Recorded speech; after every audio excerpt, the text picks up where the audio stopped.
ಇನ್ನು ಬೆಳಗಾವಿಯಲ್ಲಿ ಬಾಲಕಿಯ ಮೇಲೆ ನಡೆದಂತಹ ಸಾಮೂಹಿಕ ಅತ್ಯಾಚಾರ ಪ್ರಕರಣದಲ್ಲಿ ಪೊಲೀಸ್ ಅಧಿಕಾರಿಯ ಪುತ್ರ ಸೇರಿದಂತೆ 3 ಆರೋಪಿಗಳಿದ್ದಾರೆ. 2 ಆರೋಪಿಗಳನ್ನ ಬಂಧಿಸಲಾಗಿದೆ. ಆದರೆ ಪೊಲೀಸ್ ಅಧಿಕಾರಿಯ ಮಗ ಫರಾರಿಯಾಗಿದ್ದಾರೆ. ಈ ಘಟನೆ ತಿಳಕವಾಡಿ ಪೊಲೀಸ್ ಠಾಣೆಯಿಂದ ಮಾರ್ಕೆಟ್ ಠಾಣೆಗೆ ವರ್ಗಾವಣೆಯಾಗಿದೆ. ಪೋಕ್ಸೋ ಕಾಯ್ದೆಯಡಿಯಲ್ಲಿ ಪ್ರಕರಣ ಕೂಡ ದಾಖಲಾಗಿದೆ. ಬಾಲಕಿ ಮೇಲೆ ನಡೆದಂತ ಸಾಮೂಹಿಕ ಅತ್ಯಾಚಾರ ಪ್ರಕರಣದಲ್ಲಿ ಪೊಲೀಸ್ ಅಧಿಕಾರಿಯ ಪುತ್ರ ಸಹ ಭಾಗಿಯಾಗಿದ್ದಾನೆ ಎಂಬ ಆರೋಪ ಕೇಳಿಬಂದಿದೆ. ಪೋಕ್ಸೋ ಕಾಯ್ದೆ ಅಡಿಯಲ್ಲಿ ಪೊಲೀಸ್ ಅಧಿಕಾರಿಯ ಮಗ A3 ಆಗಿದ್ದಾನೆ. ಪ್ರಕರಣ ದಾಖಲಾಗುತ್ತಿದ್ದಂತೆ ಪೊಲೀಸ್ ಅಧಿಕಾರಿಯ ಪುತ್ರ ಫರಾರಿಯಾಗಿದ್ದು ಪೊಲೀಸರು ಹುಡುಕಾಟವನ್ನು ನಡೆಸಿದ್ದಾರೆ. ಪ್ರಕರಣದ ಇನ್ನಿಬ್ಬರು ಆರೋಪಿಗಳನ್ನ ಪೊಲೀಸರು ಈಗಾಗಲೇ ಬಂಧಿಸಿದ್ದಾರೆ. ಆರೋಪಿಗಳು ಬಾಲಕಿಯನ್ನ ಮಾರ್ಕೆಟ್ ಠಾಣಾ ವ್ಯಾಪ್ತಿಯಿಂದ ಕರೆದುಕೊಂಡು ಹೋದ ಹಿನ್ನೆಲೆ ಪ್ರಕರಣವನ್ನ ಬೆಳಗಾವಿ ಪೊಲೀಸ್ ಆಯುಕ್ತ ಎಡ್ ಮಾರ್ಟಿನ್ ಅವರು ತಿಳಕವಾಡಿ ಪೊಲೀಸ್ ಠಾಣೆಯಿಂದ ಮಾರ್ಕೆಟ್ ಠಾಣೆಗೆ ವರ್ಗಾಯಿಸಿದ್ದಾರೆ. ಸಾಮೂಹಿಕ ಅತ್ಯಾಚಾರ ಕೇಸ್ನಲ್ಲಿ 2 ಅಪ್ರಾಪ್ತರು ಕೂಡ ಭಾಗಿಯಾಗಿದ್ರು. ಆರೋಪಿಗಳು ಬಾಲಕಿಯ ಮೇಲೆ ಬೆಳಗಾವಿಯ ಹೊರವಲಯದ ರೆಸಾರ್ಟ್ನಲ್ಲಿ ಅತ್ಯಾಚಾರ ಎಸಗಿದ್ದಾರೆ. 2 ಅಪ್ರಾಪ್ತರು ಸೇರಿ 3ರಿಂದ ಬಾಲಕಿಯ ಮೇಲೆ ಅತ್ಯಾಚಾರ ನಡೆದಿದೆ. ಪ್ರಕರಣದ ಪ್ರಮುಖ ಆರೋಪಿ ಸಾಕಿಬ್ ರೆಸಾರ್ಟ್ನಲ್ಲಿ ರೂಮ್ ಬುಕ್ ಮಾಡಿದ್ನು. ಮತ್ತೆ ಬಾಲಕಿ ಸ್ನೇಹಿತ ಆಕೆಯನ್ನ ತಿಳಕವಾಡಿ ಪೊಲೀಸ್ ಠಾಣೆ ವ್ಯಾಪ್ತಿಯಿಂದ ರೆಸಾರ್ಟ್ಗೆ ಕರೆದುಕೊಂಡು ಹೋಗಿದ್ದಾನೆ. ಬಳಿಕ ರೂಮ್ನಲ್ಲಿ 3 ಬಾಲಕಿಯ ಮೇಲೆ ಅತ್ಯಾಚಾರ ಎಸಗಿದ್ದಾರೆ. ಬಾಲಕಿ ಮನೆಗೆ ವಾಪಸ್ ಆದಾಗ ಹೊಟ್ಟೆ ನೋವು ಅಂತ ಪೋಷಕರಿಗೆ ಹೇಳಿದ್ದಾಳೆ. ಆಸ್ಪತ್ರೆಗೆ ಕರೆದುಕೊಂಡು ಹೋದಾಗ ಪ್ರಕರಣ ಬೆಳಕಿಗೆ ಬಂದಿದೆ. ಈ ತಿಳಕವಾಡಿ ಠಾಣೆಯಲ್ಲಿ ಪೋಕ್ಸೋ ಪ್ರಕರಣ ದಾಖಲಾಗಿದ್ದು ಆರೋಪಿಗಳಾದ ಸಾಕಿಬ್ ಮತ್ತು ಓರ್ವ ಅಪ್ರಾಪ್ತನನ್ನ ಪೊಲೀಸರು ಬಂಧಿಸಿದ್ದಾರೆ. ಪ್ರಕರಣದ ಮತ್ತೊಬ್ಬ ಆರೋಪಿ ಪೊಲೀಸ್ ಅಧಿಕಾರಿಯ ಪುತ್ರನಿಗಾಗಿ ಬಲೆ ಬೀಸಲಾಗಿದೆ. ಆದರೆ ದುರಾದೃಷ್ಟ ನೋಡಿ, ಕಾನೂನು ಸುವ್ಯವಸ್ಥೆಯನ್ನ ಕಾಪಾಡಬೇಕಾದವನ ಮಗನೇ ಕಾನೂನನ್ನ ಮುರಿತಾ ಇದ್ದಾನೆ ಈ ದೇಶದಲ್ಲಿ. ಅಂದ್ರೆ ಮಗ ಮಾಡಿದ ತಪ್ಪಿಗೆ ತಂದೆ ಶಿಕ್ಷೆ ಅನುಭವಿಸ್ಬೇಕಂತ ನನ್ನ ಉದ್ದೇಶ ಅಲ್ಲ. ಆದರೆ ನನ್ನ ಉದ್ದೇಶ ಇಷ್ಟೇ, ಕಾನೂನು ಸುವ್ಯವಸ್ಥೆಯನ್ನ ಕಾಪಾಡುವವರು, ಕಾನೂನಿನ ಘನತೆಯನ್ನ ಕಾಪಾಡುವವರು, ಕಾನೂನಿನ ಬಗ್ಗೆ ಅರಿವು ಮೂಡಿಸುವವರು ತನ್ನ ಮಗನಿಗೂ ಕೂಡ ಬುದ್ಧಿ ಹೇಳಬೇಕಿತ್ತು. ತನ್ನ ತಂದೆ ಒಬ್ಬ ಪೊಲೀಸ್ ಅಧಿಕಾರಿಯಾಗಿದ್ರು ಕೂಡ, ಪೊಲೀಸ್ ವ್ಯವಸ್ಥೆನ ಹತ್ತಿರವಾಗಿ ನೋಡ್ತಾ ಇದ್ರು ಕೂಡ, ಕರ್ನಾಟಕದ ಖಡಕ್ ಪೊಲೀಸ್ ಅಧಿಕಾರಿಗಳ ಗೊತ್ತಿದ್ರು ಕೂಡ ಆತನ ಮಗ ಈ ರೀತಿಯ ಪ್ರಕರಣ ಮಾಡ್ತಾನೆ, ಈ ರೀತಿಯ ಘಟನೆಯಲ್ಲಿ ಭಾಗಿಯಾಗ್ತಾನೆ ಅಂದರೆ ಆತನಿಗೆ ಒಂದು ಶಿಕ್ಷಣದ ಕೊರತೆ ಇರಬೇಕು.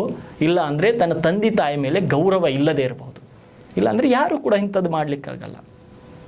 ನಾವು ಹೇಳ್ತಾ ಇದ್ವಲ್ಲ, ದುಡ್ಡು ಮಾಡಬೇಕು ದುಡ್ಡು ಮಾಡಬೇಕು ದುಡ್ಡು ಮಾಡಬೇಕು ಅಂತ. ಆದರೆ ದುಡ್ಡು ಎಷ್ಟರ ಮಟ್ಟಿಗೆ ಮಾಡಬೇಕು ಅನ್ನೋದು ಕೂಡ ಒಂದು ಸಲ ಯೋಚನೆ ಮಾಡಬೇಕು.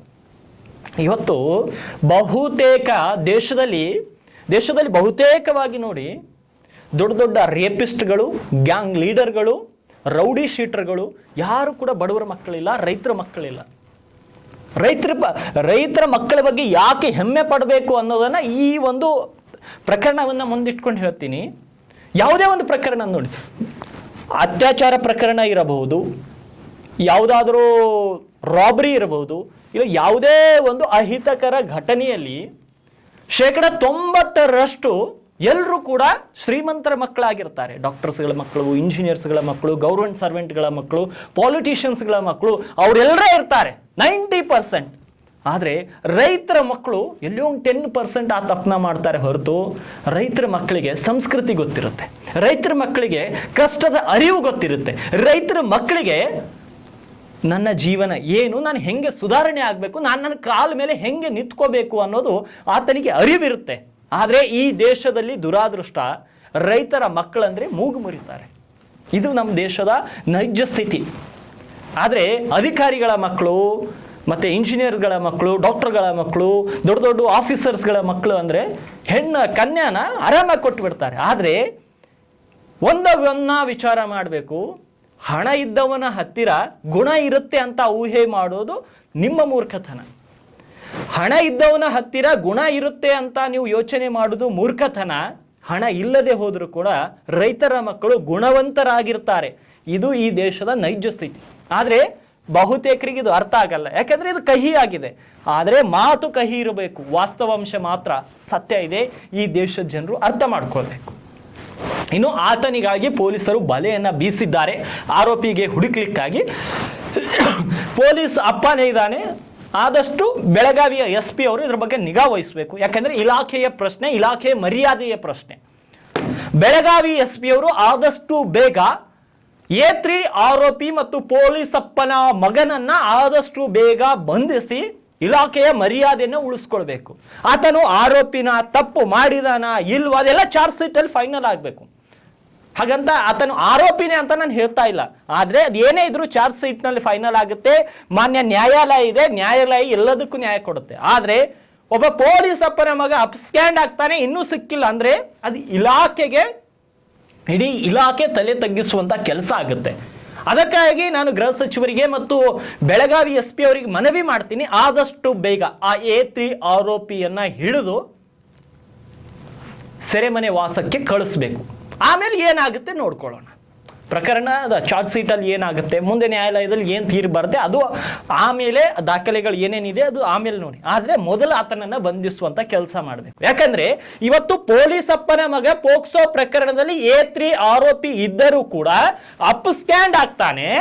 ಆದ್ರೆ ಒಬ್ಬ ಬಡ ರೈತನ ಮಗ ಯಾವುದೋ ಒಂದು ಸಣ್ಣ ಫಿಟ್ಟಿಂಗ್ ಕೇಸ್ ಅಲ್ಲಿ ಬುಕ್ ಆದ್ರೂ ಕೂಡ ಆತನ ತಂದೆ ತಾಯಿಗಳಿಗೆ ಹಿಡಿದು ತಂದು ಪೊಲೀಸರು ಹೊಡೆದಂತ ಎಷ್ಟೋ ನೈಜ ಉದಾಹರಣೆಗಳು ಇವೆ. ಅಂದ್ರೆ ಪೊಲೀಸರಿಗೆ ಒಂದು ನ್ಯಾಯ, ಜನರಿಗೆ ಒಂದು ನ್ಯಾಯ, ಸಾಮಾನ್ಯ ಜನರಿಗೆ ಒಂದು ನ್ಯಾಯ ಅನ್ನೋದು ಆಗಬಾರ್ದು. ಪೊಲೀಸ್ ಇಲಾಖೆ ಇತರರಿಗೆ ಮಾದರಿ ಆಗ್ಬೇಕು. ಮಾದರಿ ಆಗ್ಬೇಕಂದ್ರೆ ಆ ಪೊಲೀಸನ ಮಗ ಎಲ್ಲೇ ಇದ್ರು ಆತನನ್ನ ಬಂಧಿಸಿ ಪೊಲೀಸರು ಸೈ ಅನಿಸ್ಕೋಬೇಕು. ಕರ್ನಾಟಕ ಪೊಲೀಸರ ಮರ್ಯಾದೆಯನ್ನು ಉಳಿಸ್ಬೇಕು. ಆದ್ರೆ ಬೆಳಗಾವಿ SP ಅವರು ತುಂಬಾ ಖಡಕ್ ಇದ್ದಾರೆ, ಮಾಡ್ತಾರೆ ಈ ಕೆಲಸ ಅನ್ನೋದು ನನಗೆ ಕೂಡ ನಂಬಿಕೆ ಇದೆ. ಎಸ್, ಇನ್ನು ಮುಂದಿನ ಸುದ್ದಿ.